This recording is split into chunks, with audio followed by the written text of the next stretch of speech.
Hi guys! Today we're going to cook lobster with lobster bisque. Ito ang aking mga ingredients. Actually, ang gagamitin ko lang ay yung leftover na lobster tsaka leftover na lobster bisque. Okay? So, my ingredients, ito yung leftover lobster na chinap ko. And then, optional, I have my sesame seed oil. And then, of course, you have your salt and pepper. Then, ito yung ating lobster bisque na leftover. And then, optional na rin itong hot sauce. So, let's start.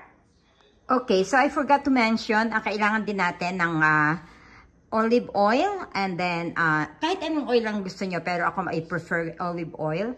And then, meron ako ditong salsa na gagamitin natin. So, we can saute our leftover lobster, no? So, nasa medium-low lang ang aking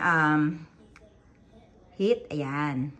Okay. So, hintayin natin siya. And then, lalagay ko na yung olive oil. Tapos, isusutay ko na itong lobster together with the salsa. Okay? So, ang measurements, guys, up to you kung gaano ka gusto ninyong katindi ng lasa, no? Maanghang, matabang, maalat.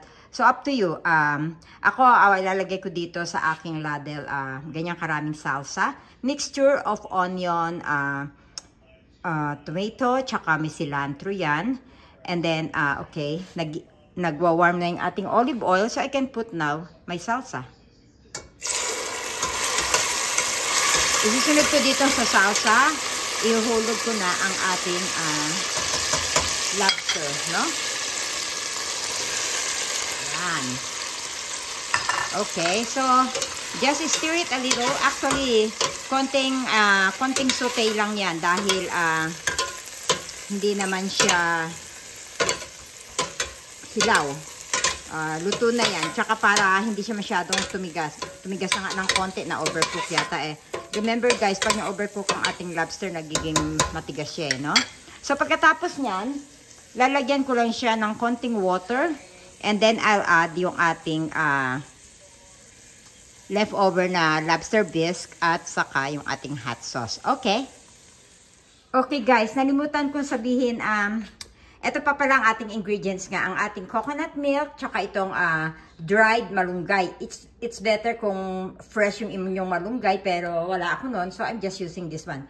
So what I did, pinaghalo-halo ko na, nilagay ko na yung leftover na lobster bisque, and then I put the coconut milk, and then nilagyan ko siya ng tubig, mga 3 to 4 cups ng water.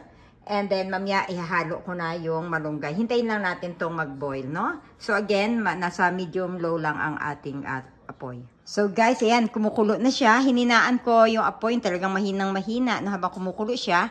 And then, season to taste. Actually, medyo natabangan ako. So, dagdagan ko ng patis. Pero, again, depende sa panglasa ninyo, no? Ayan, nilagyan ko siya ng isang kutsaritang patis. And then, just a pinch of sugar. Pinch, ha? Pag sinabing pinch, talagang pinch lang. Hindi nyo bubuhusan ng sugar. Ano lang yan? Optional din. Mga panglaban ng lasa, no? So, actually, almost done na ito. Hinihintay ko na lang maluto yung dry malunggay. Usually, it takes like 15 minutes to 20 minutes pagka yung dry malunggay na yan. Tapos, mamaya, i-off ko na siya, no? Okay.